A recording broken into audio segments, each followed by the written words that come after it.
Will Smith says that talent we have naturally, while skill on the other hand only develops with hours and hours of beating on your craft. In this video we will go over dozens of ideas that could be exactly what you need to create more income streams. Try to listen without judgment and write down the ones that could work in your situation. If you are actively maximizing your learning, you can turn that into more value for the marketplace. By becoming more valuable and sharing that value with others, the natural byproduct is that you will get compensated with more money. Sean Akor says that habits are like financial capital. Forming one today is an investment that will automatically give out returns for years to come. What are one or two habits that you are committed to switching out for better habits that will push you forward in life?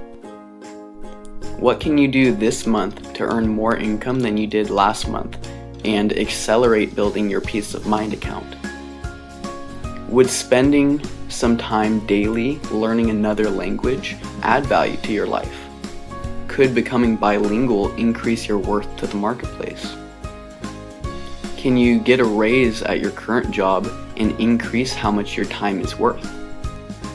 What skill do you see that's drastically needed in the marketplace? Can you acquire that skill? Even if you are terrible at it right now, would it be worth it to learn that skill?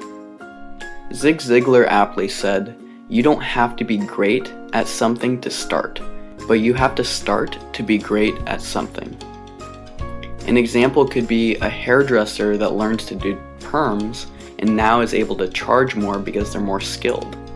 Or a general contractor learns how to do plumbing and electrical and becomes full service instead of having to hire out subcontractors.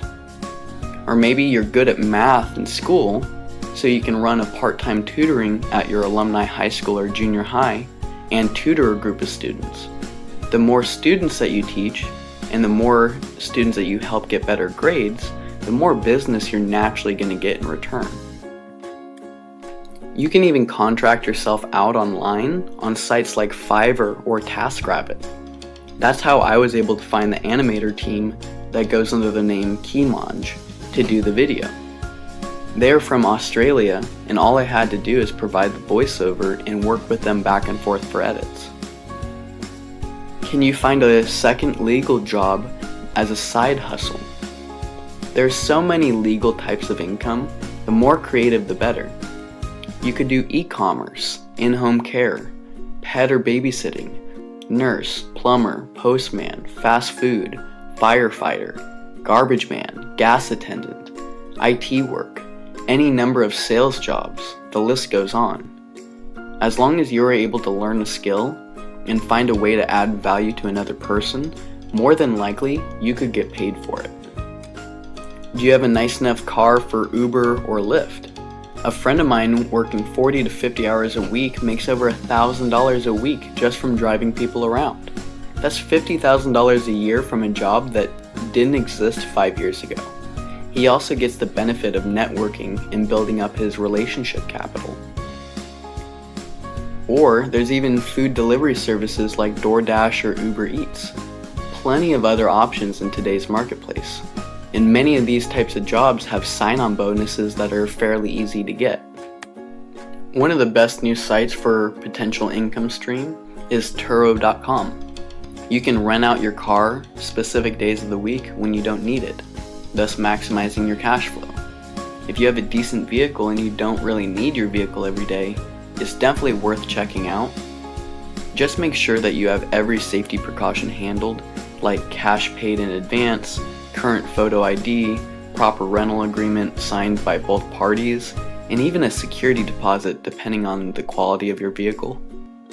For even more security, it's advised to even getting a record of a secondary proof of address in order to protect your property.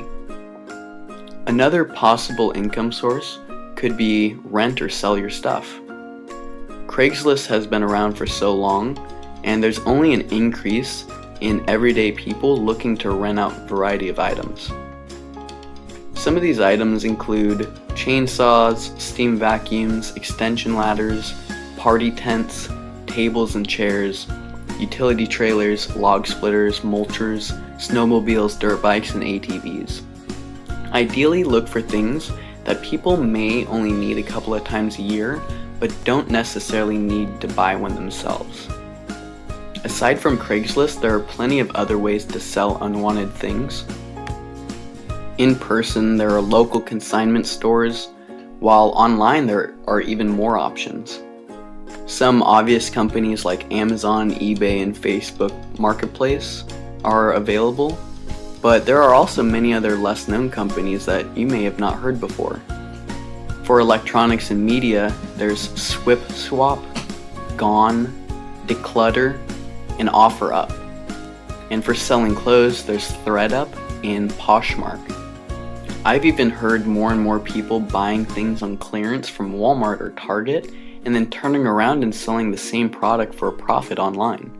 The only limit to your income stream is your creativity and your effort. If you have a lot of extra time to kill, you might want to check out Swagbucks or Inbox Dollars.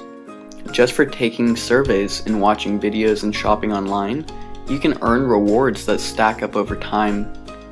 Swagbucks has already paid over $200 million to its users, and Inbox Dollars has paid out $50+ million. Do you have what it takes to do an entry-level sales job?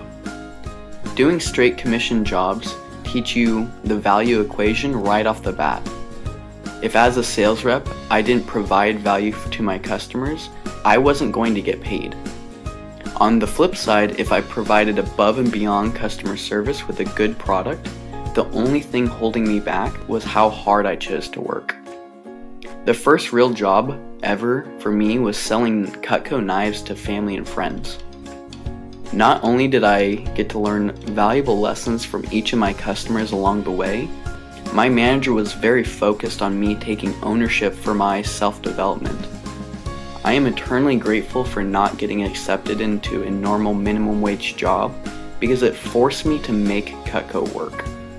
Most of the opportunities that I see later in life, 5-6 years later, from traveling to the majority of my social connections, are directly related to doing Cutco and making the most out of that opportunity.